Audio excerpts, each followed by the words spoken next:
Kathy, you had a near-death experience at the age of 53. How did it happen and what did you experience then? I had been caring for a very good friend of mine in Seattle. He had leukemia and he needed an extra caregiver. So I went up there to help him out. And it was supposed to take 3 to 5 months, but it turned into 8. And it was a very difficult situation. There was very little sleep. There was a lot of trauma, a lot of drama. And I got completely run down and he passed away and I was devastated.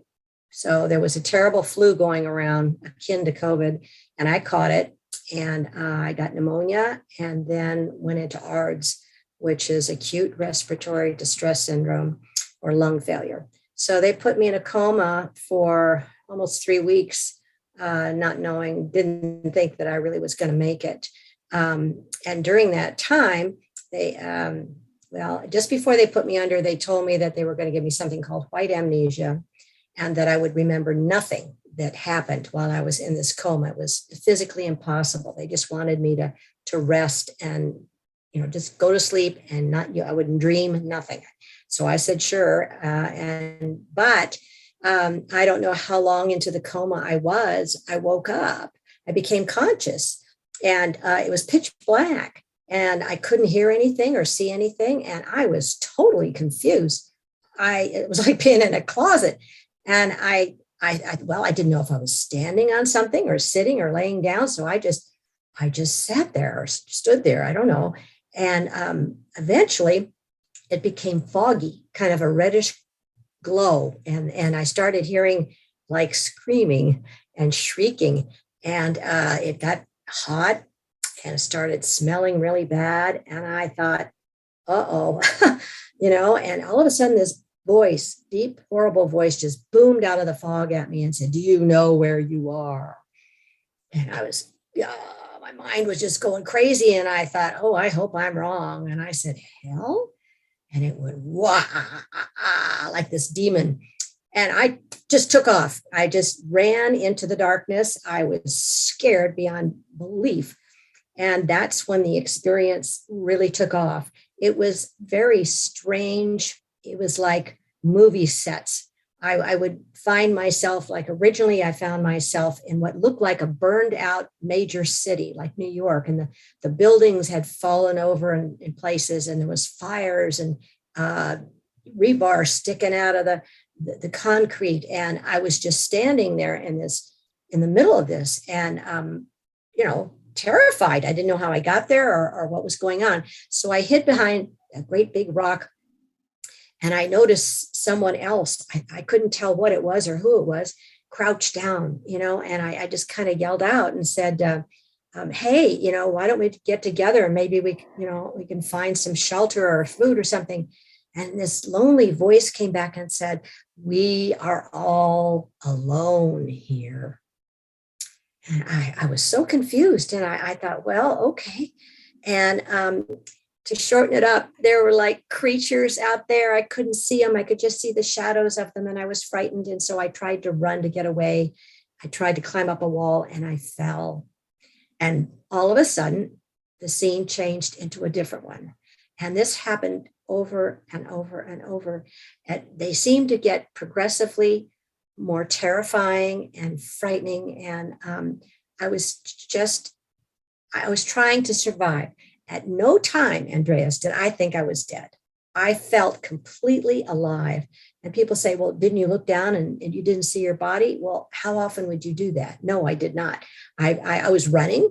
I was frightened. I felt very much alive. So I was running for my life, basically. I ran into several demons in some situations. They were huge, I would say like Bigfoot or something, but they had clothes on and they usually had a weapon. And they would tell me that I had a job. This was going to be my job.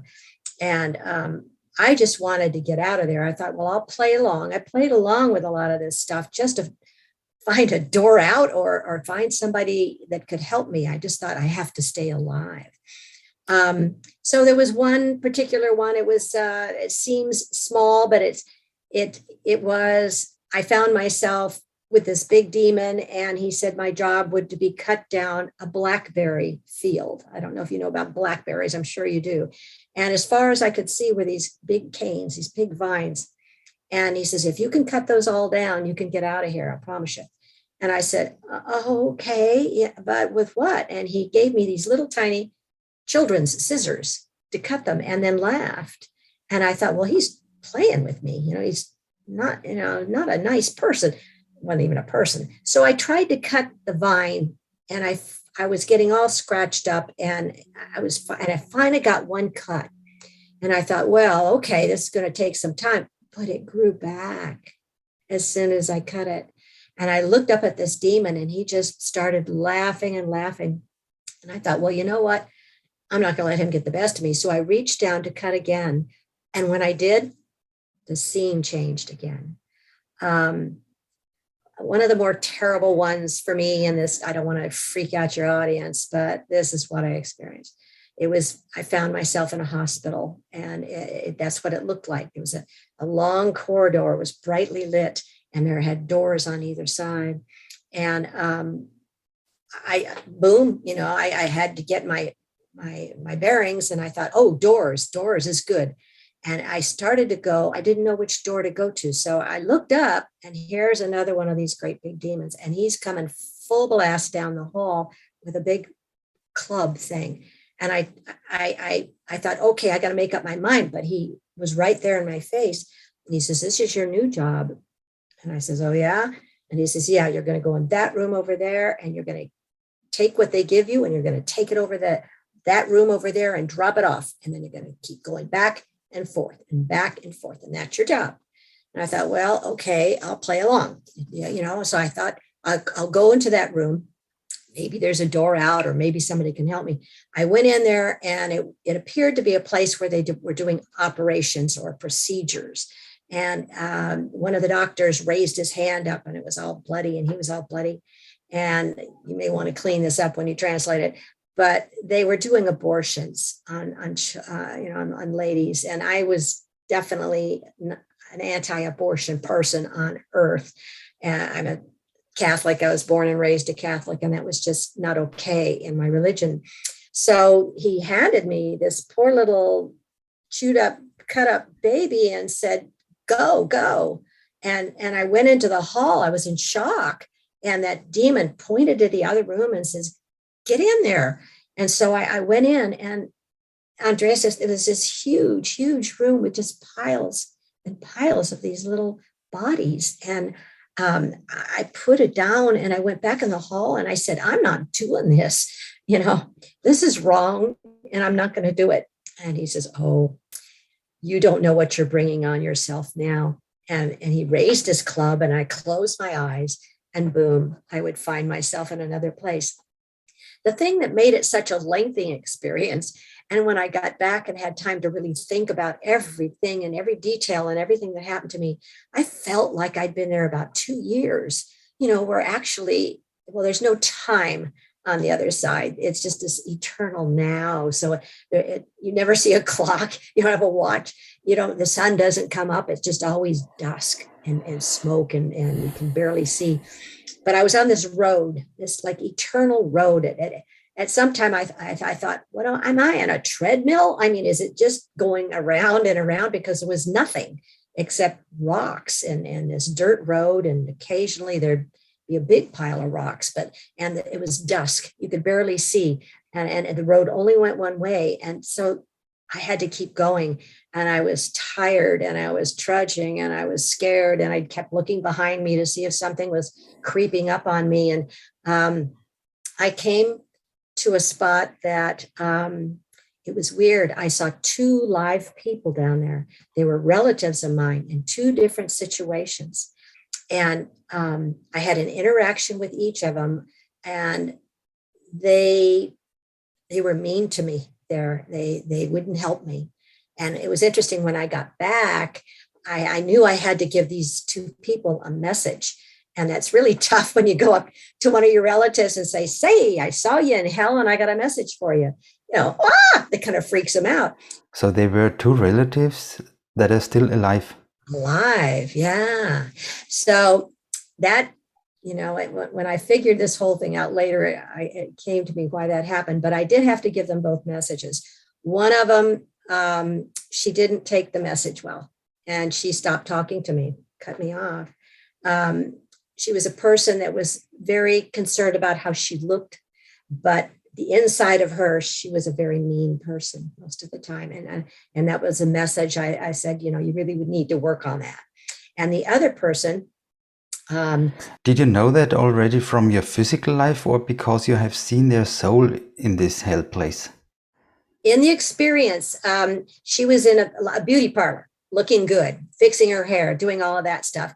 And that's one of those strange scenes. And she looked at me and says, "Oh gosh, you look like hell." And I said, look like hell. We're in hell. She says, "Oh, get up here. Fix your makeup. You'll be just fine." It was that kind of, no, we're not going to be just fine. Just because you look good doesn't mean you are good. The other person was in a bad relationship, and that person was also in that, and he was just bossing her around and telling her what to do. And when I asked, she was making this big feast. She's a really good cook. And I was starving, and I just said, "Oh, please, can't you just get me just a little plate of something, or a glass of water, anything?" And she says, "Oh, this is for the important people," and wouldn't give me anything. So that's what I had to give her. This guy is no good for you. He's changing who you are. You're unhappy. You're not fitting in with a family. And she did get a divorce. And years later, she came back and says, "Tell me about that thing again, because it was really right on," So one person took the message well, one person didn't. But I had to keep going because I was trying to get out of there. And this went on for several times. And then there's another really terrible thing with a whole town full of zombies. And they attacked me and beat me up and did terrible things. And then toward the end, I didn't know it was going to be the end, but I was getting really not despondent, but I was really hanging on by a thread, because I thought, that I've been here so long, and I don't know how I'm going to get out of here. And the last place was a pretty terrible place. And I said to the demon that was in charge of a bunch of us ladies there, I says, I've been here a long time, and it really seems a particularly terrible atmosphere, whatever, today. I'm just so down. And she says, "Oh, well, it's Christmas on earth. That's always the worst day in hell." And I thought, oh my God, yeah, that was, how could I be in hell? I still felt alive, but it like dawned on me that was what was happening. And I didn't give up, but I just felt like I wanted to fight back a little bit. So I started singing a Christmas carol, "Away in a Manger." And she shrieked at me. She was across the room. She said, "Stop that." And I kept going, "Away in a manger, no crib for his bed." And the other lady started singing too. And now she's just pushing people and yelling. And it said, I went to the next line, which is "the little Lord." And when I got to that word, I didn't say it, but she came at me, and I shut my eyes. And when I opened my eyes, I was in heaven. I didn't know that the experience is so overwhelming. You're just filled with this bliss and love and joy. And it's just, if you had a body, you'd explode. It's just so much love. And I forgot everything behind that had happened. And I was just looking around, and it was bright. And then it started where I could start to see things. And then I looked up, and there's my friend who died, just the month before. And he was looking great. Last time I saw him, he died of leukemia. He had no hair, and he was all blotchy and awful. And he looked great. And I thought, wow. And I thought, he doesn't know he's dead, because he was grinning at me. He was smiling at me. And he must have heard my telepathically, and he started laughing. And I thought, well, wait a minute. if he's dead, then I must be dead. Oh my God, I'm dead. Great. I was so excited. He was there. I was full of joy and bliss. And I thought, this, I was just so excited. And I says, well, come on, let's go see stuff. Show me some stuff. And I kind of glanced over on the side, and there was a table there, great big, huge table with a big book. It was open about halfway. And I thought, he was showing me something in that book. What was it? I can't remember. And he just came over and said, now, Mary Kay, that's what he called me, you've got too much left to do. I said, no, I'm not leaving. And boom, I woke up in the hospital. It's bright light, but I wasn't feeling so good. And here's my family. I had no idea who they were. And then my daughter starts yelling, Mom's back, Mom's back. And I thought, wait a minute, what's going on? And I couldn't move. And I was so hot. I weighed 86 pounds. I lost all my muscle mass because they were just feeding me with a nasal tube. And I just withered away. I had no muscles left. So I couldn't move. I couldn't talk because I had that thing, in my throat. And I was devastated. I was so angry.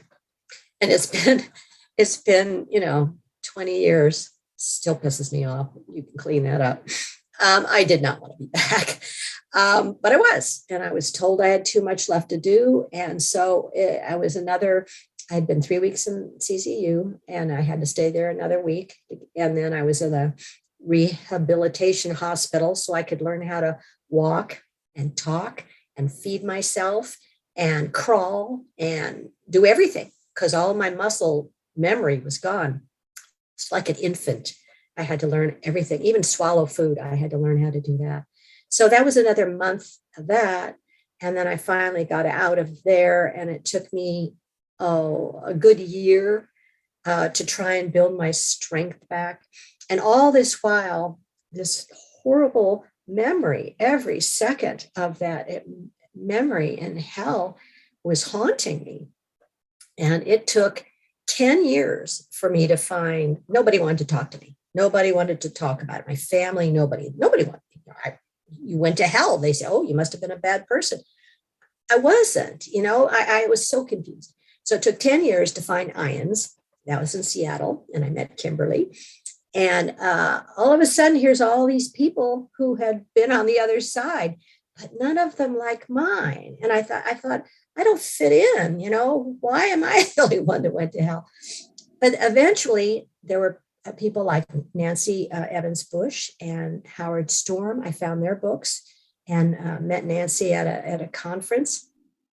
And the consensus now is that the people that have the distressing near-death experiences are the brave ones.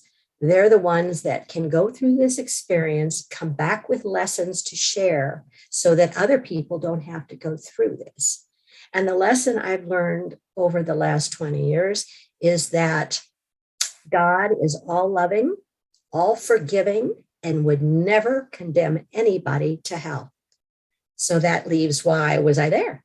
Well, because I was raised in a religion that taught me all of us will go to purgatory, which is hell, just shortened up, because none of us, even though we've been saved by Jesus, we still have to burn our sins off before we can go to God and be pure. So I believed that. My whole life, I believed that's what was going to happen to me when I died. And I manifested it. I believed it, and it happened.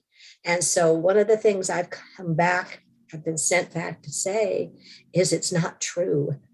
I don't care what religion you're in. I don't care if you've been baptized or not. You're going to go to heaven because we are all parts of God's spirit. And when we die, all we have left is our spirit, and it just goes home. Heaven is home. Now, people that say, well, wait a minute, what about Hitler? What about these people? You mean they go to heaven? Well, there's something called a life review. And I wasn't there long enough to get one, but I've talked and heard many, many, many, many, many people who had it. And it's an opportunity to view your life, because we're all stardust spirits. We choose to come to Earth and other planets and learn things because everything in heaven is perfect. And you can't learn about hate, I mean love, unless you learn about hate. You can't know what forgiveness is if you don't, so it's a learning experience. So we choose to come down, we choose our lives, we choose our challenges. And then when our time is up that we've planned, we go home, and then we get to see this like a big movie every second of your life. And you get to see how your life went. And, okay, you've got a couple of guides there, a couple of angels that say, well, yeah, you did really good there. I could have done a little better there. But and then they turn it around, and you get to be the recipient of how you acted for each second of your life. If you were a little child and you took their lollipop, you could feel how that child felt when you had that experience with that person. If you've loved somebody, if you've, went out of your way to really help somebody, you get to feel how the joy of that person. So it's just a learning thing. It's never a punishment or reward. It's just you get to learn. And another thing I learned is that we are all spiritual beings, and we're having a human experience. We are not humans by nature. We just take on a human body and live the experience. And then when we die, our souls go back. And a lot of people, that's reincarnation. You can come back as many times as you want. You can go as many places as you want, or you can hang out there. From what people tell me that have been there, there's libraries and there's, things to do. And it's heaven. I think that's about it in a nutshell, unless you have any questions for me. When you were in that coma, do you know if you had a cardiac arrest? Near death means near death. You don't have to be dead. And in a coma, your consciousness tends to wander. So you can be in a coma and have a near-death experience. You don't have to be flatlined. And when you were in that hell place, have you been aware that your physical body is lying in a hospital? No, I did not. Some people who leave their bodies can see them, if they're in an operating table and their heart stops, and it's a different situation. Comas are different from people who are experiencing a heart attack or something. They don't know why. That's just the consensus. And how did you feel in that hell? Many people say, for example, they have been in permanent fear and distress. It's fear because you can't get out. You don't know where you are. It's very dangerous, and you're alone. It's very fear, and you just don't know if you're going to get out. It's hell. And I made it. I made it a very spooky place. And when I got back, I could remember really bad things that happened to me during my life, and I took those to hell, and they were hellish experiences on earth, and I used them to make my own hell. But you don't have to go there. You don't have to do that. I'm not going there again, that's for sure. You said you were religious prior to this experience. Did this experience change your religious attitude? It sure did. It's taken a long time. It's taken 20-something years, but I am not religious. I'm spiritual. And that's a very big, that happens, I would say, to everybody that comes back, because religion is man-made. It's about rules, and it's exclusive. If you're not a part of our club, you're going to go to hell. If you don't do this, you'll go to hell. If you don't do that, you'll go to hell. And it's not true. It's not true. It's just a way to control people. And I'm sure a lot of religious people do that because they don't know any better. That's what they've been taught. But it's wrong. There's a lot of, it's called religious deconstruction, is a worldwide phenomenon right now. People are looking at their religion with adult eyes and saying, this doesn't make any sense. In a lot of instances, it's just fairy tales. I don't want to put anybody down. If you have a religion and you believe in it, I'm not here to change your mind. I just say, this is my experience. This is how I feel. This is how I feel now, that religion is not for me. I'm a spiritual being, and I love God, and I love my fellow human beings, and I will be the best person I can be. And then when I die, I'm going back to heaven. And if I want to come down again, maybe not. Somebody said that in heaven, there's so many places you can go. There's lots of universes out there. We're not the only, sentient beings out there. But the people that go to Earth, that's the toughest. Going to Earth is the toughest place to go for a lifetime.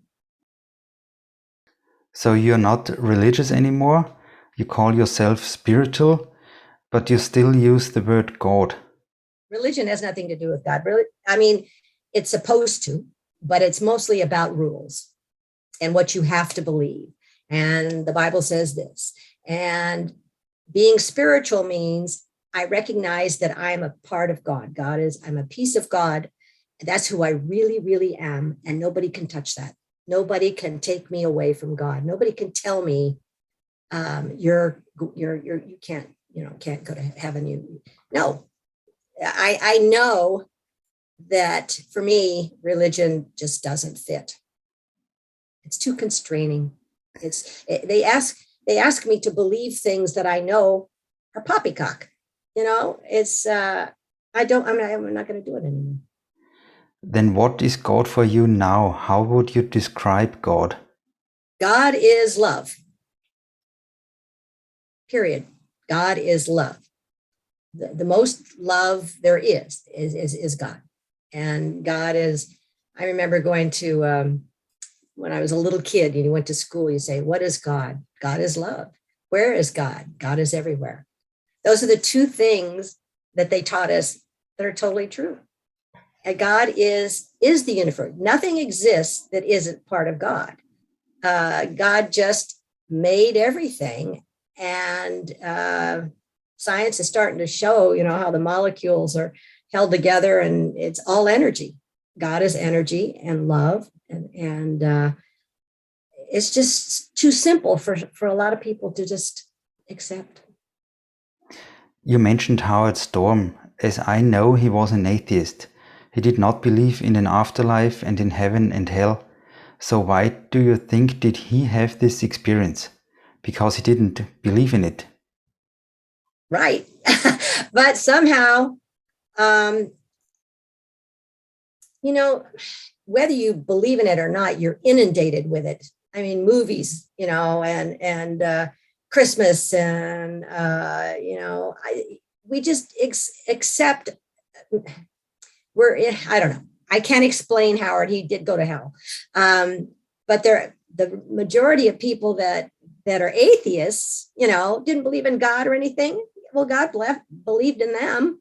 They ended up in heaven. I mean, Howard, Eben Alexander, he was a neuroscientist, and he didn't believe in that stuff. And boy, he's a big proponent now. Once you experience God, I mean, it's not believing anymore. You've been home. You've been part of God again, and you can't undo that. And I suppose you know it when so-called skeptics claim that this is just a kind of a dream. What do you think about that when you compare this experience with dreams? What are the differences? Well, like last night, I had a very vivid dream about some, I can't remember. Even though it's so vivid, and you wake up in the morning and you say, oh, I'm going to remember that, I'm going to write it down, I don't remember it. This is something I experienced in my soul. It's been 22 years. I can tell you every second of it. It doesn't go away because it wasn't in my brain. It was in my soul. And that's what happens with these other people that go to heaven. Thing about religion, all right, just go this one thing where they talk about the resurrection of the dead. We're going to get our bodies back. No, we're not. there's no place to put a body in heaven. It's all spirit. So it's even those types of things. So people do things so they'll get their body back, but they don't want your body back. It is so free to be outside of a body. You don't want to stuff yourself back in there again. These are all things that I believe, and everybody's entitled to believe what they want to believe too. And you also wrote a book about this experience. Where is it available, and do you also have a website?